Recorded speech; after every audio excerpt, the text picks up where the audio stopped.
on raconte que le sabbat de Kelem et le Rav Naftali Amsterdam, ils se trouvaient pendant la période du mois de Elul et d'Aseret Yemei Teshuvah auprès de leur très très très grand Rav, Rabbi Israël Salanter. Et ces grands rabbanim, ils racontent chacun quels furent les enseignements de Rabbi Israël Salanter durant cette période tellement grande et intense du mois de Elul et de Aseret Yemei Teshuvah, etc. Et tous les deux, ils écrivent à peu près les mêmes propos dans leur mémoire. Ils disent, le Rav Israël Salanter, tout ce qu'il nous disait, c'était qu'il faut surtout faire attention à ne pas rater la perle précieuse qui s'appelle le jour de Kippour. Le jour de Yom Kippour, c'est une perle précieuse, c'est un diamant, et il faut faire tout notre possible pour être conscient de cette grandeur et surtout ne pas le passer à côté. Et il disait ensuite, ces deux rabbanim-là, au nom du Rav Israël Salanter, qu'il faut faire tous les efforts possibles et imaginables pour avoir le mérite de recevoir le jour de Kippour comme il faut. Donc on voit que déjà depuis le mois de Elul, le sujet principal de Rabbi Israël Salanter, c'était attention, il y a un grand cadeau qui va arriver, une perle précieuse, un diamant, c'est le jour de Yom Kippour. Rabbi Israël Salanter lui-même, dans ses écrits, dans ses lettres, il écrit des choses fabuleuses à propos de Yom Kippour. Et j'aimerais vous le lire, je sais qu'on a déjà parlé quelques fois de la grandeur du jour de Kippour, mais ce que je vais vous lire aujourd'hui, je ne l'ai encore jamais enseigné, et ça va compléter le cours des années précédentes dans lesquelles on parlait de la beauté du jour de Kippour. Alors le Rav, il dit comme ça. Yom HaKippourim davar tov le me'od. Le jour de Kippour, c'est quelque chose de très très bien. Yom slicha vechapara. C'est un jour de pardon et d'expiation. Lo hayu yamim tovim le Israël ke Yom HaKippourim. Ça, c'est écrit explicitement dans la Mishnah. La Mishnah, elle dit, il n'y a jamais eu de jour aussi grand que le jour de Kippour et de Tou B'Av. Donc il dit, Rabbi Israël Salanter, il ramène cette Gemara, il dit, il n'y a jamais eu de jour, il n'y a pas de jour plus heureux comme le jour de Yom Kippour. En lanu davar tov mimenu. Dit Rabbi Israël, on n'a rien de meilleur que le jour de Kippour. Imayenu aussi ma'achana reuya letikun darkenu. Si effectivement on a fait ce qu'on devait faire, on s'est préparé à ce grand jour de Yom Kippour, il n'y a rien de mieux que le jour de Kippour. Pourquoi? Ki Yom HaKippourim mechaper imad shuva i azivat achet. Il dit le jour de Kippour, pourvu qu'on a fait teshuva, ça permet l'expiation des fautes.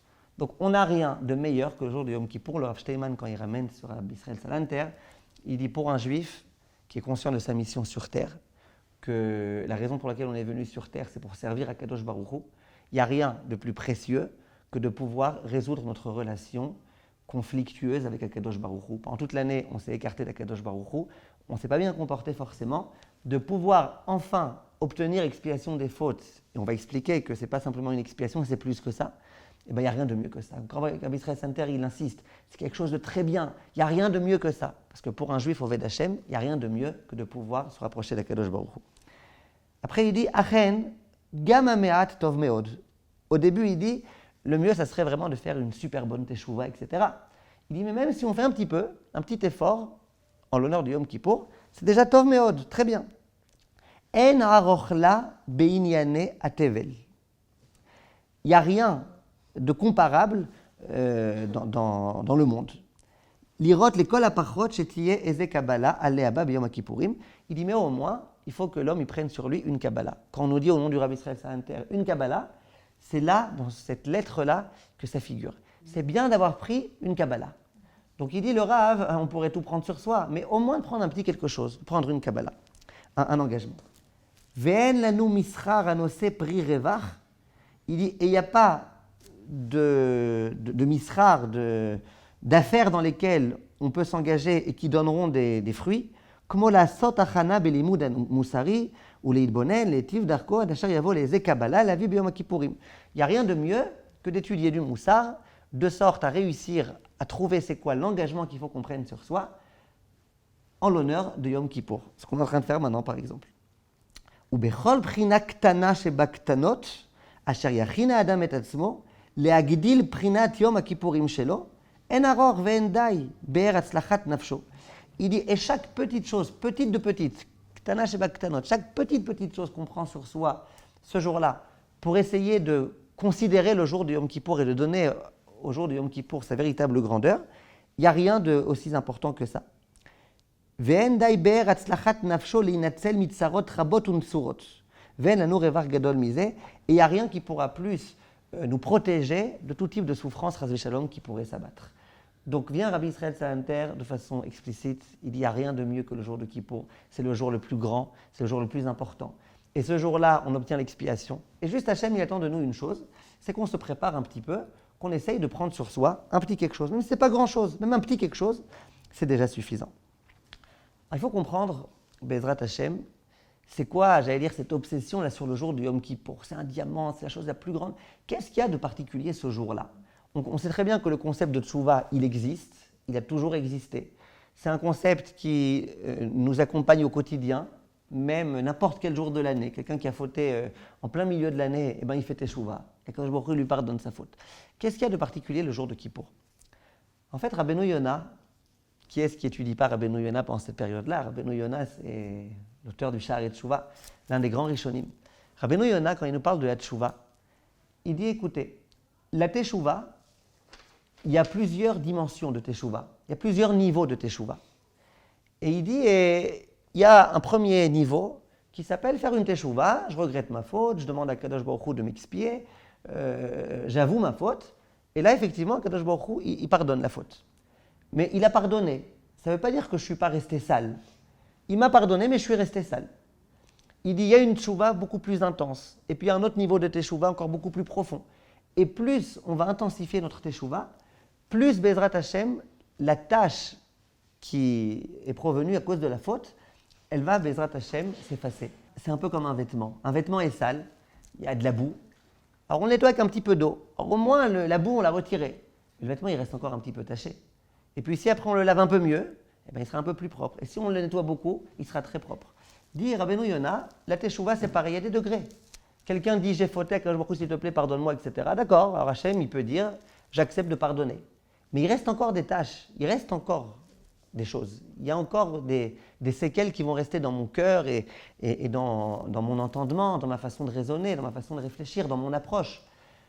Donc, dire à Rabbeinu Yona, il va falloir, Bezrat Hachem, intensifier la Teshuvah. Et plus la Teshuvah, elle sera forte, et plus elle sera grande, plus Bezrat Hachem, je serai finalement propre. Ça, disent Rachamim, c'est le comportement pendant toute l'année. Quand je souhaite obtenir expiation grâce à ma Teshuvah, plus ma Teshuvah sera forte, plus l'expiation sera grande. Dis Rachamim, mais Yom Kippour, ça ne marche pas comme ça. À Yom Kippour, écrit dans la Torah, Ki bayom hazeh yichaper alechem, letaer etchem mikol chatotechem. Ce jour-là, Akadosh Baruch Hu lui-même, il va expier nos fautes. Akadosh Baruch Hu lui-même, il va nous purifier. Lifnei Hashem titaru, devant Akadosh Baruch Hu, on se purifiera. Donc ça, ce n'est pas des drachot de Chachamim, c'est un pasouk explicite dans la Torah qu'on répète avec beaucoup d'engouement et de joie le jour de Yom Kippour. Ki bayom hazeh yichaper alechem letaer etchem. Si je souhaite me purifier uniquement grâce à ma teshuvah, eh bien selon mon niveau de teshuvah, j'obtiendrai expiation. Si je viens me servir de cette magie-là qui s'appelle la magie de Yom Kippour et que je souhaite obtenir expiation parce que Yom Kippour arrive, eh bien, ce n'est pas la peine de faire une très grande teshuvah. Même un petit quelque chose de teshuvah est suffisant. Parce qu'il faut savoir que dans la Gemara, il y a une opinion, c'est celle de Rabbeinu Akadosh. Rabbeinu Akadosh, il dit que Itzumo shel yom mechaper. Rabbeinu Akadosh, il dit que même si quelqu'un ne fait pas teshuvah, le jour de Kippour arrive, il s'est purifié. Comme une femme nida qui irait dans un mikvé sans intention.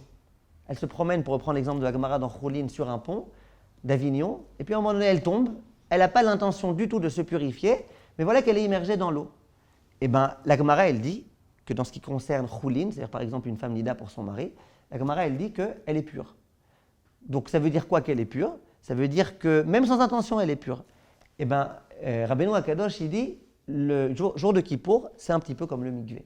Même sans teshuvah, même sans rien du tout, Yom Kippour arrive, on s'est purifié. Chachamim, ils ne sont pas d'accord avec Rabbeinu Akadosh, et la halakha, elle a été tranchée comme Chachamim. Il dit, c'est vrai que Yom Kippour, ça a un aspect de purification comme le mikvé et compagnie. Mais malgré tout, on attend de toi que tu fasses un petit quelque chose. Mais dès que tu as fait un petit quelque chose, que tu es rentré dans le processus qui s'appelle Yom Kippour, eh bien c'est bon. Maintenant, Yom Kippour, il peut, Bezrat Hashem, fonctionner pour toi et il peut te purifier. Donc tout ce que Rabbeinu Yona dit que d'une façon générale, il faut faire beaucoup de teshuvah, une teshuvah très grande et très importante et ceci et cela, et si tu ne fais pas une très très grande teshuvah, il restera des séquelles, il restera des saletés, ça c'est vrai d'une façon générale, pas à Kippour. À Kippour, on te demande un petit quelque chose, juste qu'on puisse dire que tu as fait teshuva. Et maintenant, on comprend ce que Rabbi Israël Salanter dit. Rabbi Israël Salanter dit que le jour de Kippour, c'est un jour particulier. Il y a des choses extraordinaires qui se passent ce jour-là. Et l'une des choses extraordinaires du jour de Kippour, c'est quoi? C'est qu'il suffit que tu fasses un petit quelque chose, une petite teshuva, pour qu'on puisse obtenir expiation. Au passage, il y a écrit dans le pasuk « Yechaper alechem letaher etrem ». On voit ici qu'il y a deux dimensions, celle de la kapara et celle de la tahara. La kapara, c'est l'expiation. La tahara, c'est la purification. Demande tous les chachamim, c'est quoi la différence entre kapara et tahara? Il dit c'est une grande différence. Kapara, j'ai fauté. Donc j'ai fait du mal à quelqu'un, j'ai cassé quelque chose, j'ai causé du mal. Kapara, c'est d'avoir demandé pardon. Je demande à la personne pardon, et puis elle réfléchit bien, elle accepte de me pardonner, elle a pardonné. Mais l'objet, il est encore cassé. Les séquelles, elles sont encore là. J'ai froissé quelqu'un, j'ai vexé quelqu'un, je lui ai demandé pardon, il accepte de me pardonner. Mais malgré tout, la personne, elle est encore vexée. Elle souffre encore du mal que je lui ai fait. Ça, c'est kapara. Ça veut dire que kapara, c'est qu'on a obtenu expiation, mais on reste avec les saletés. J'ai fauté, je me suis écarté de la Kadosh Baruch Hu. La faute, elle obstrue un petit peu mon cœur. La faute, elle abîme mon cœur. La faute, elle fait que maintenant, je ne raisonne plus de façon normale. D'accord, Hachem, il dit, je te pardonne. Mais toutes les séquelles de la faute, elles sont encore présentes. La tahara, c'est une dimension bien meilleure. La tahara, ça veut dire que Kadosh Baruch Hu, il retire même ses séquelles. C'est-à-dire que j'ai plus un cœur de fauteur. J'ai fauté beaucoup. Hachem, il dit, ouais, ton cœur, je te le redonne, comme au moment où je t'ai créé, Elokai neshama shenatata bi teora. Ça, c'est la dimension de tahara. Le jour de Kippour, pourvu qu'on fasse même une petite teshuva, même un petit engagement, comme il dit Rabbi Israël Salanter, même katan shebaktanot, un petit quelque chose, dès qu'on a fait un petit quelque chose, on a rentré la clé dans la porte qui nous rentre dans l'univers de Yom Kippour, ben, tout est possible. Kapara, tahara et tout le reste. Et ça, c'est ce qui se passe le jour de Yom Kippour. Maintenant, il faut qu'on réfléchisse un tout petit peu. Le Rabbi Israël Salanter, il dit, dans tout l'univers, al Pnei Tevel, il n'y a rien qui peut s'apparenter à ce qui s'appelle la kapara d'Akadosh Baruch Hu le jour de Kippour. Il n'y a rien qui peut ressembler. C'est pour ça qu'il insiste. Il dit c'est la chose la meilleure. Il n'y a rien de mieux que Kippour. Comme ça, il dit Rabbi Israël Salanter. Ça veut dire quoi? Il n'y a rien qui peut s'apparenter à cette chose-là. Pourquoi il n'y a rien qui peut s'apparenter? Ça va. Akadosh Baruch Hu, il fait preuve de chesed avec nous. Dans le monde, on connaît la dimension du chesed. Ça existe que quelqu'un fasse preuve de bonté vis-à-vis de l'autre. C'est quoi que ça n'existe pas sur Terre? En fait, il faut réfléchir un tout petit peu à ce qui s'appelle la teshuva. Comment ça marche la teshuva? Comment c'est possible qu'une personne ait fauté et qu'Akadosh Baruch Hu puisse lui expier la faute? Il y a écrit dans le Midrash et dans le Yerushalmi et partout qu'un jour les Chachamim ils se sont interrogés. Quand un homme faute, quelle doit être sa punition ou quelle peut être peut-être une autre alternative que la punition? Qu'est-ce qu'on fait? Un homme a fauté, qu'est-ce qu'il fait maintenant? Alors on a interrogé la chokhma, le concept qui s'appelle la sagesse. Toi, la sagesse, qu'est-ce que tu proposes? Un homme a fauté, c'est très grave, qu'est-ce qu'on fait? La sagesse, elle a répondu et elle a dit « Chataim tirdof ra ». Quelqu'un a fauté, et ben voilà, maintenant le mal va la pourchasser, cette personne-là. Pas très gai. Ça, c'est de la chokhma, la sagesse. Bah oui, tu fais du mal au roi des rois, eh ben, c'est normal. Peine de mort. On a demandé à la névoie, à la prophétie, au concept de prophétie, qu'est-ce qu'un homme qui a fauté doit faire? Ben, la prophétie, directement, Anefesh achotet itamut. Celui qui a fauté, qui meurt. Très simple, non? Il a fauté, qui meurt. On a demandé à la Torah. Maintenant, la Torah, qu'est-ce que fait quelqu'un qui a fauté? La Torah, elle dit Yavi Hacham Beit Kaper. Mais qu'il amène un korban, et puis comme ça, il obtiendra expiation. En quelque sorte, on ne va pas le tuer à lui, on va tuer l'animal à sa place. Et comme ça, il aura expiation. Et visiblement, on a voulu demander à Kadosh Baruch Hu ce qu'il en pensait lui aussi. On a interrogé à Kadosh Baruch Hu. L'homme qui faute, qu'est-ce qu'on fait avec lui? Il dit à Kadosh Baruch Hu, c'est pas compliqué. Il y a cette teshuva, Beit Kaperlo. Qu'il fasse teshuva, et Bezrat Hashem, toutes les fautes seront expiées. Viennent les Chachamim du Moussar et ils disent pourquoi on a besoin d'Akadosh Baruch Hu pour dévoiler le secret? Hein? Ouais, alors d'une part, comment on peut séparer la Torah et Akadosh Baruch Hu? Mais c'est très bien. Mais en dehors de ça, pourquoi la Nevoua? Pourquoi la Chokhma? Pourquoi on a eu besoin d'attendre Akadosh Baruch Hu pour proposer une chose pareille? Alors en fait, si on pose cette question, je ne parle pas de la vôtre, je parle de la mienne, c'est qu'on ne comprend pas très très bien c'est quoi une faute. On a du mal à comprendre c'est quoi une faute, Et donc, du coup, on ne comprend pas très bien comment ça marche, le processus de Teshuvah. Et donc, on a l'impression que ce qu'Akadosh Baruch Hu a proposé, c'était la chose la plus évidente. Mais il faut comprendre que ce n'est pas le cas. Le Messilat Yesharim, au moment où il nous parle de la Teshuvah, il nous dit, sachez que la Teshuvah, c'est une véritable révolution. C'est quelque chose qui obéit à aucune règle de la nature. Quand on parle par exemple de la Chokhmah, allez un jour dans un tribunal, on a ici une avocate, et demandez à l'avocate, voilà, c'est vrai que j'ai tué quelqu'un, j'ai volé, j'ai machin, mais j'ai fait Teshuvah. Elle va vous envoyer paître. Ça veut dire quoi, j'ai fait Teshuvah? Quand quelqu'un a fauté, ça veut dire qu'il a été à l'encontre de la volonté d'Akadosh Baruch Hu. Ça veut dire qu'il a fait du mal. Ça veut dire que le mal qu'il a fait, a priori, il est existant. Le Messilat Yesharim, il prend un exemple, il dit quelqu'un a assassiné quelqu'un d'autre. Quelqu'un a eu une relation interdite avec quelqu'un d'autre. D'accord, maintenant, il regrette, mais l'acte a été fait. Alors, comment ça peut marcher? Comment le regret il peut effacer la faute qui a été faite? Une faute a été faite, tu assumes. Et donc la Chokhmah, elle a raison. Tu dois maintenant avoir des grandes amendes. Tu dois maintenant avoir tel et tel problème. Comment ça peut marcher ce concept de Teshuvah? Hachem, il vient, il dit non, moi j'ai un conseil plus simple que vous. Qu'il fasse Teshuvah et puis voilà. Mais comment ça marche cette Teshuvah? Comment on peut considérer une chose pareille? Alors le Messilat Yesharim, il explique et il dit que effectivement, le concept de Teshuvah, c'est un très grand chidouche. C'est une invention d'Akadosh Baruch Hu. Et il dit c'est un petit peu comme la Atarat Nedarim. C'est quoi Atarat Nedarim? Quelqu'un a fait un vœu. Donc quelqu'un a dit je m'engage à dorénavant me comporter de telle et telle façon. Au bout d'un moment, il s'aperçoit qu'il ne tient plus, il craque. Donc il aimerait annuler le vœu. Qu'est-ce qu'il fait? Il exprime son intention à annuler le vœu. Il dit le jour où j'avais dit que maintenant je ne mangerai plus de viande, pour prendre cet exemple-là, c'est parce que ce jour-là, je pensais que je tiendrais et tout. Maintenant, mon médecin m'a dit que si je ne mange pas de viande, je vais tomber malade. Donc j'aimerais manger de la viande. Donc il exprime maintenant une annulation de l'expression première de sa volonté. La Torah, elle dit, eh bien c'est possible. C'est aussi un très grand chidouche. Pourquoi ta deuxième parole, elle serait plus forte que ta première? D'un premier temps, tu as dit que tu ne mangerais pas de viande. Dans un deuxième temps, tu dis, je vais manger de la viande. En quoi ta deuxième parole, elle a plus de poids que la première? Mais en tout état de cause, il y a un concept qui s'appelle la Atarat Nedarim. Qu'est-ce qu'on fait quand on fait une Atarat Nedarim? Parce qu'on n'a pas annulé. Comment tu peux annuler? Le vœu que tu as dit au début que tu ne mangerais pas de viande, il est là. Comment tu veux l'annuler, ce vœu? Tu vas au mikvé, ça ne va pas annuler un vœu. L'annulation des vœux, c'est quelque chose de rétroactif. C'est-à-dire que quand, aujourd'hui, un an après, je dis, moi, je ne tiens plus maintenant à ne pas manger de viande, il faut que je mange de la viande, rétroactivement, ça annule l'intention première. Vient le Messilat Yesharim et il dit, eh bien la Teshuvah, ça procède un petit peu du même phénomène. C'est rétroactif. Ça veut dire que j'ai tué quelqu'un, j'ai une relation interdite, j'ai fait du mal, j'ai désobéi à Kadosh Baruch Hu. Maintenant, je fais Teshuvah, et bien rétroactivement, ça va pouvoir effacer la faute. C'est un très, très grand chidouche. C'est quelque chose que la sagesse, elle ne pouvait pas trouver toute seule. La prophétie, elle ne pouvait pas trouver toute seule. Même la Torah, Kaviachol, elle ne pouvait pas trouver toute seule. On a eu besoin d'Akadosh Baruch Hu en personne, qui est notre Père miséricordieux et qui accepte de pardonner les fautes, qui accepte de trouver des raisonnements qui ne tiennent pas la route a priori, puisque ça ne tient pas la route, le raisonnement de la Teshuvah, ça ne tient pas la route, tu as fait le mal, tu as fait le mal. Et bien Akadosh Baruch Hu, il a accepté de mettre en place un phénomène qui permette d'expier les fautes. Ça, c'est ce que dit le Messilat Yesharim. Et donc, il dit c'est un très grand chidouche et c'est un très très grand chesed de la part d'Akadosh Baruch Hu d'avoir accepté de faire une chose pareille.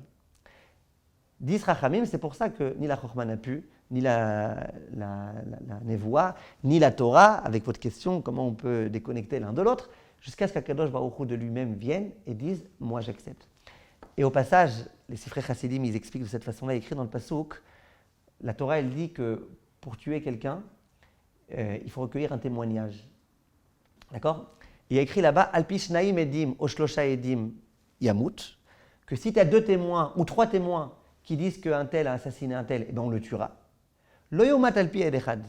Par contre, on ne peut pas se reposer sur un seul témoin pour pouvoir tuer la personne qui aurait assassiné quelqu'un d'autre. Comme c'est écrit dans le Passouk. Les Sifrei Chassidim, ils disent, comment on peut lire ce Passouk-là? Alpi Shnaim Edim, Oshlosha Edim Yamut. Si tu te reposes sur 2 témoins, c'est qui? La Chokhmah et la Nevoah. Oshlosha, il dit, ou 3 témoins, même tu veux rajouter la Torah. Yumat, le fauteur, eh bien qui meurt. Lo Yumat, Alpi Edechad. Si vraiment tu veux qu'il ne meure pas, il n'y a que Akadosh Baruch Hu, le Edechad, le témoin, il n'y a que lui, Akadosh Baruch Hu, qui peut décider de nous exonérer de cette chose-là. Donc on voit de là qu'il y a un concept qui s'appelle la Teshuvah. Et quand le Rav Israël Salanter il dit que c'est un concept qui existe nulle part ailleurs, parce que c'est vrai, ça n'existe pas ce concept, de pouvoir annuler un acte qu'on a commis de façon tellement rétroactive. Et ça, c'est le chidouche du Rav. Dis Rachamim que, au passage, le Rav Borudiansky, le Mashgiach de Kol Torah, ça je vous avais dit une fois, il explique de cette façon-là le Kol Nidre.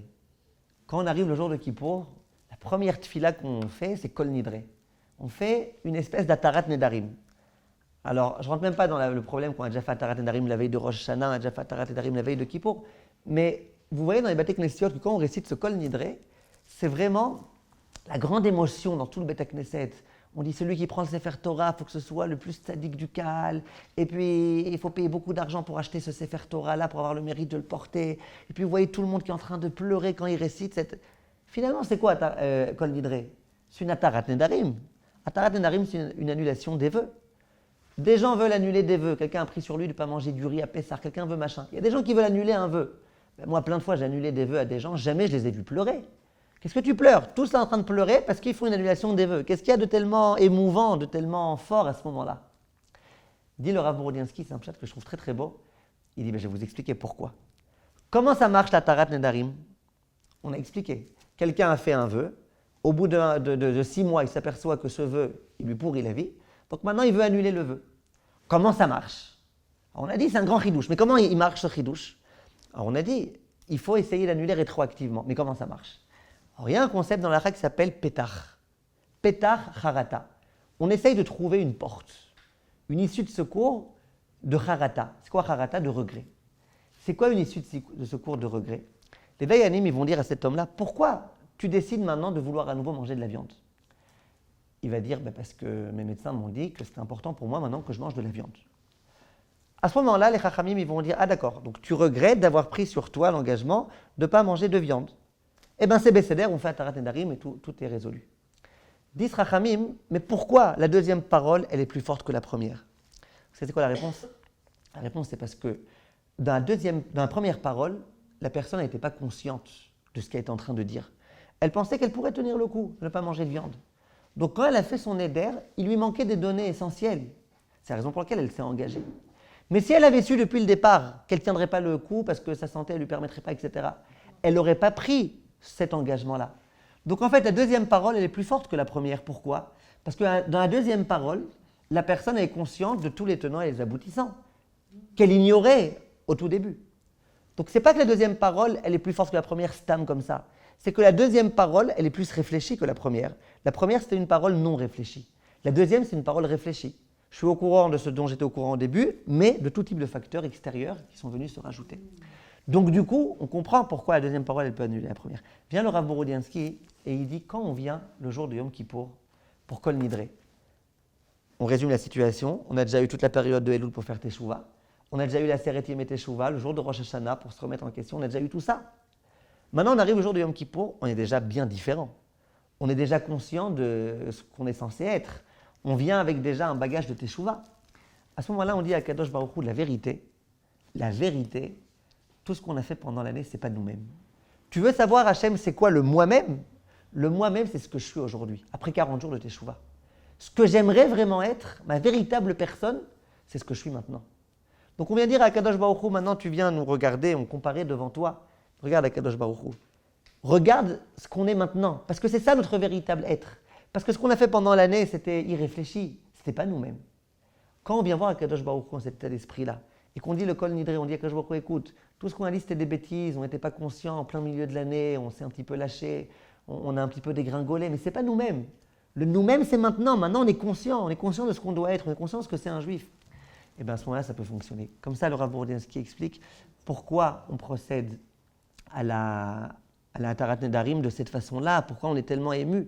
Parce qu'on est en train de dire à Kadosh Baruch Hu, le vrai, c'est moi maintenant. Maintenant, le soir de Yom Kippour, c'est moi le vrai intel.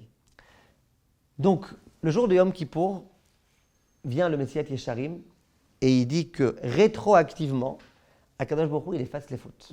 Ça veut dire quoi rétroactivement? C'est-à-dire que c'est comme si la faute n'était plus là.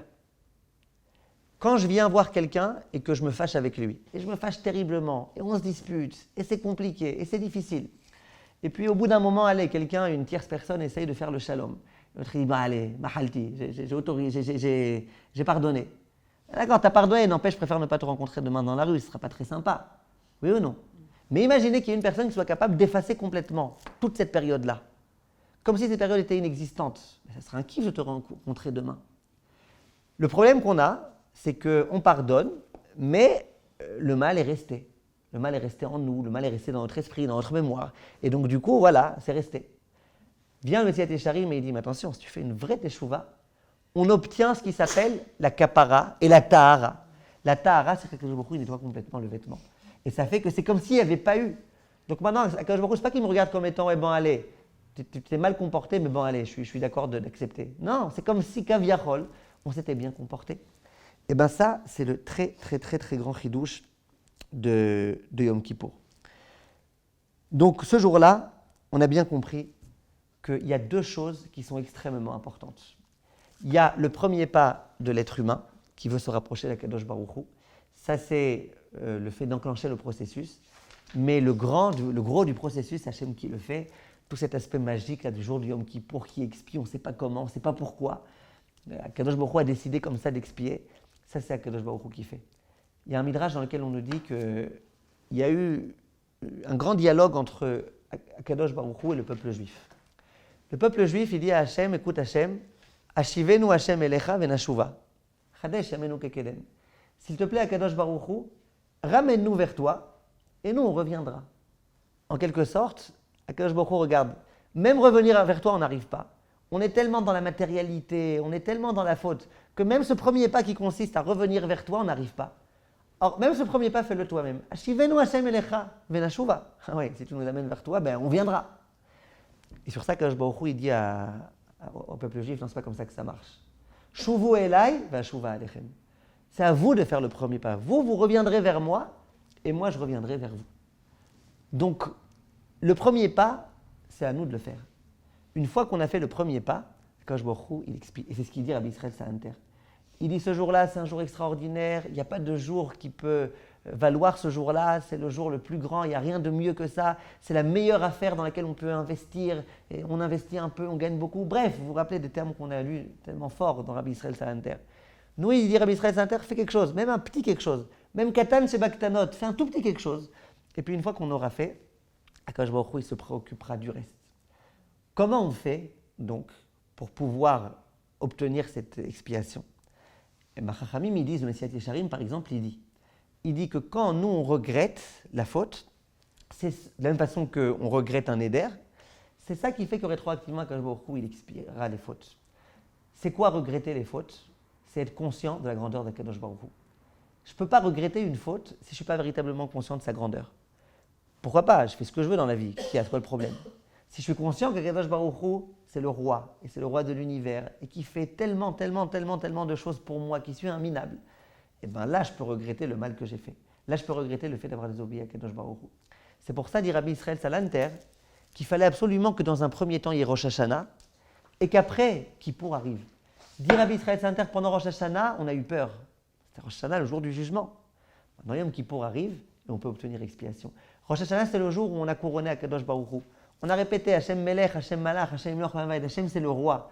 C'est Hachem, Melech HaKadosh, c'est lui le roi, c'est lui qui juge, c'est lui qui fait tout. Ça, c'était Rosh Hashanah. À Rosh Hashanah, on s'est rappelé qu'Akadosh Baruch Hu est grand. Si Akadosh Baruch Hu est grand, la faute, c'est grave. La faute est grave, on regrette. On regrette, Akadosh Baruch Hu expie nos fautes. Ça, c'est la grandeur du jour de Yom Kippour. Maintenant, il faut savoir que Rabbi Akiva, dans un texte explicite dans Masechet Yoma, dit un texte que tout le monde aime beaucoup. On le récite beaucoup ce texte. Amar Rabbi Akiva, Ashrechem Israël. Rabbi Akiva a dit, estimez-vous heureux, vous le peuple juif. On le chante même. Ashrechem, Ashrechem Israël. Soyez heureux. De quoi soyez heureux? Lifnemi atem metaharim, umi metaher etrem. Devant qui vous vous purifiez et qui est-ce qui vous purifie? Donc soyez heureux quand vous vous rappelez devant qui vous vous purifiez et qui est-ce qui vous purifie. C'est quoi la suite? Donc,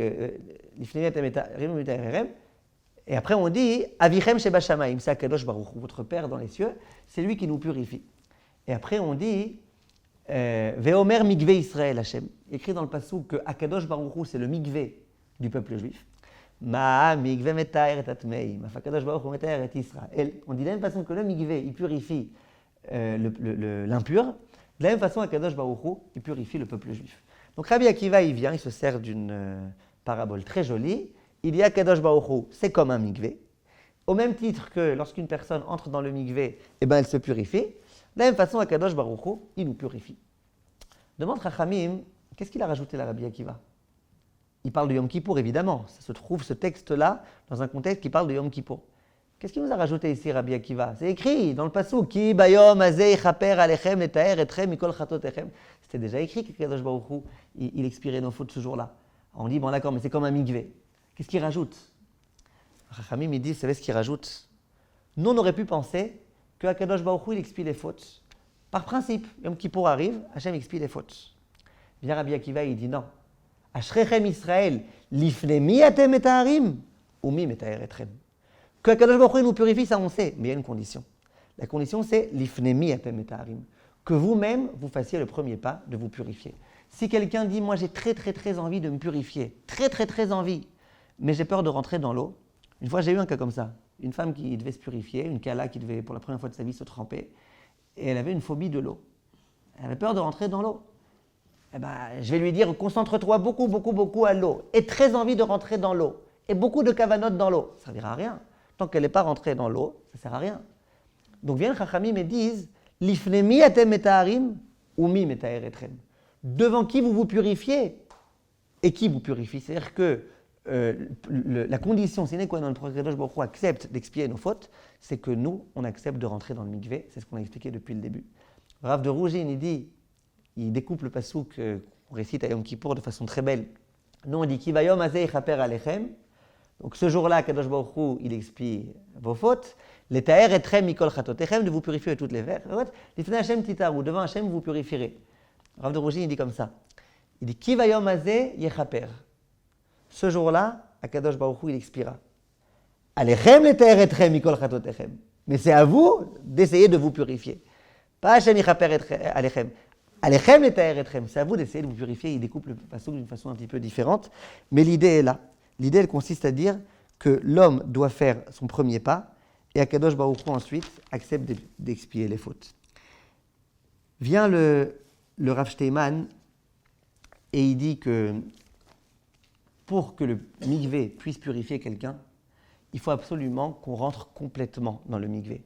Si jamais il y a un cheveu qui reste à l'extérieur, un doigt qui reste à l'extérieur, ça ne marche pas.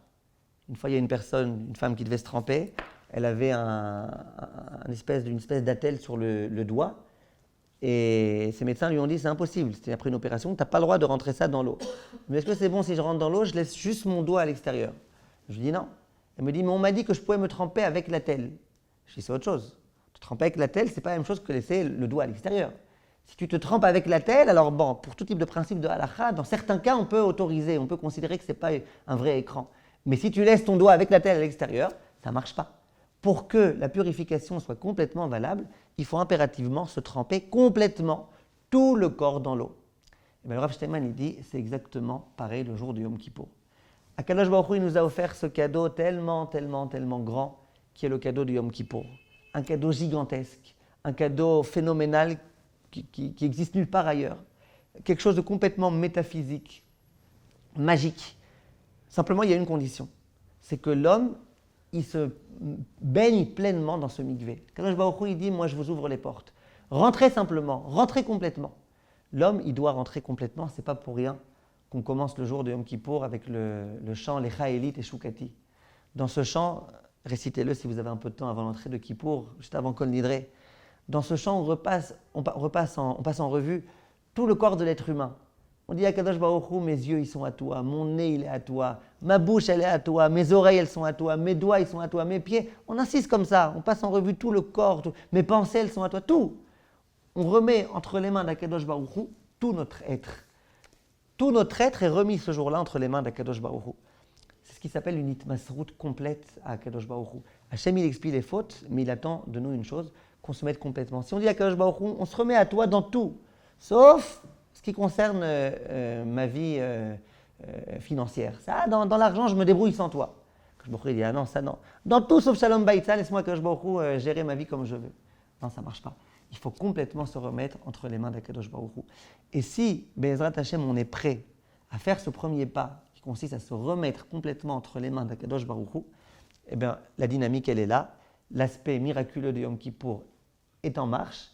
Et vous ne savez pas quel plaisir j'ai de pouvoir vous donner un cours, d'avoir le mérite de donner un cours la veille de Yom Kippour. Nous y sommes. Chaque nourriture que vous allez manger depuis demain matin, d'après certains déjà ce soir, c'est une mitzvah d'Eoraïta de manger la veille de Yom Kippour pour se préparer à ce grand jour. Chachamim disent que c'est une Seudat mitzvah, de la même façon que Shabbat, on organise un grand repas. De la même façon, la veille de Kippour, on organise un grand repas. Et ça, il faut savoir.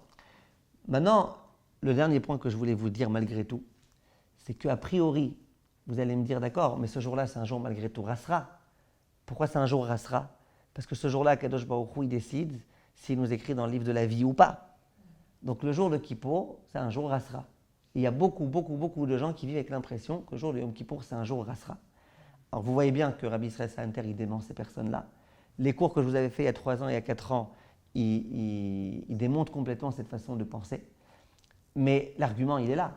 Il y a écrit dans la Gemara de Rosh Hashanah que le jour de Yom Kippour, Akadosh Baruch Hu décide d'écrire les Bénonim ou dans le livre de la vie, ou Chas v'Shalom. Donc comment on peut prétendre être tellement joyeux, tellement heureux, c'est un jour tellement grand et tellement beau, tellement joyeux? Comment ça marche? Alors c'est vrai, on a expliqué que ce jour-là, Hachem nous élève. Le Rav Pinkus, il avait une image très belle.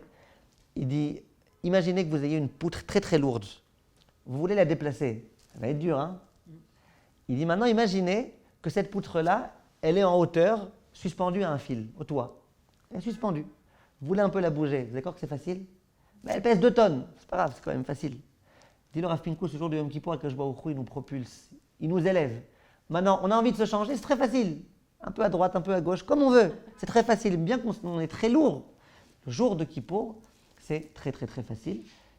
Mais il faut bien le vivre ce jour de Kippour. Le Rambam dit, et le Rama écrit, que celui qui ne croit pas au jour de Kippour, Kippour, ça ne marche pas pour lui. Si quelqu'un dit, moi, j'y crois pas, je vais jeûner, je vais pas manger, je vais mettre des chaussures en toile, machin, mais j'y crois pas, eh bien, le jour de Kippour, il n'aura aucun impact sur lui.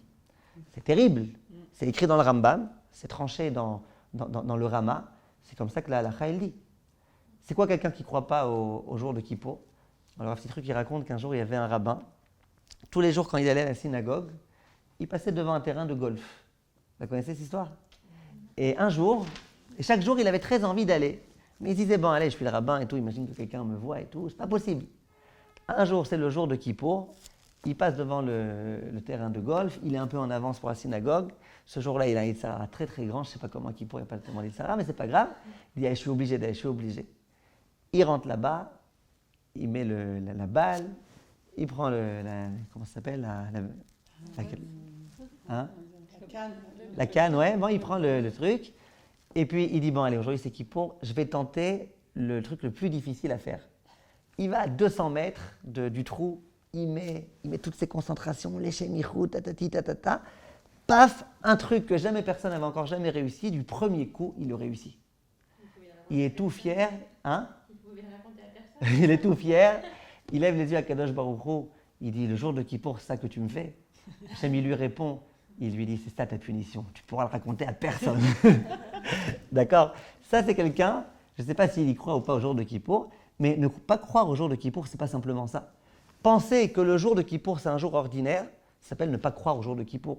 Penser que le jour de Kippour, c'est un jour triste, ça s'appelle ne pas croire au jour de Kippour. Penser que le jour de Kippour, c'est un jour comme Tisha B'Av, et qu'il faut être triste ce jour-là, et qu'il faut avoir peur, ça s'appelle ne pas croire au jour de Yom Kippour.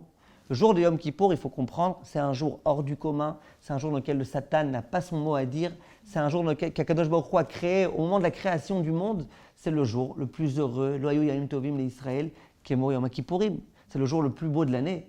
Donc ne pas être conscient, ne pas vivre la joie de ce jour-là, c'est malheureusement passer à côté.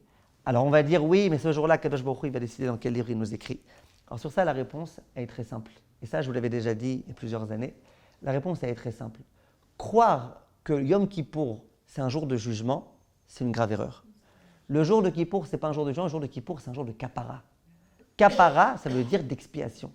De croire que l'essence même du jour de Kippour, c'est signer les Bénoniim dans le livre de la vie, ça ne s'appellerait pas le jour de Kippour, ça ne s'appellerait pas Yom HaKippourim. Il n'y aurait pas un passouk qui bayom azé yichaper alechem. Là, il y a un passouk qui bayom azé. Et d'ailleurs, dans les psukim, il n'y a écrit nulle part qui bayom azé yartom otrem akadosh baruch hu besifrei hatzadikim. Il n'y a pas écrit. Donc le jour de Kippour, c'est un jour de kapara.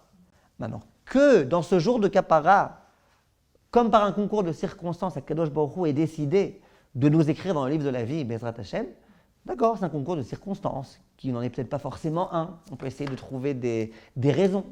Dans tous les cas, ce n'est pas ça Kippour.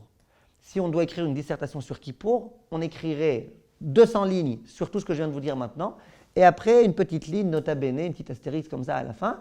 Ce jour-là, vous savez, Akadosh Baruch Hu va nous écrire dans le livre de la vie. Et au passage, c'est un grand chesed qu'Akadosh Baruch Hu choisisse le jour où il explie nos fautes, pour justement, Bezrat Hashem, nous écrire de façon favorable dans le livre de la vie. Donc Bezrat Hashem, qu'on ait le mérite de vivre ce jour de Yom Kippour avec beaucoup, beaucoup de joie et beaucoup de conviction.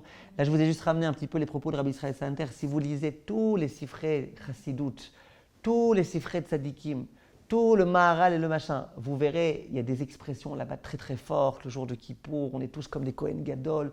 Le jour de Kippour, c'est un jour Me'en Olam Haba. Il y a tellement d'expressions tellement fortes. Si je voulais réciter toutes, on passerait beaucoup beaucoup de temps. Mais je pense que ce qu'on a déjà lu au nom du Rabbi Israël Sainter, c'était suffisant pour comprendre que ce jour-là, on a le droit à la kapara. Il n'y a pas de jour plus beau que celui-là.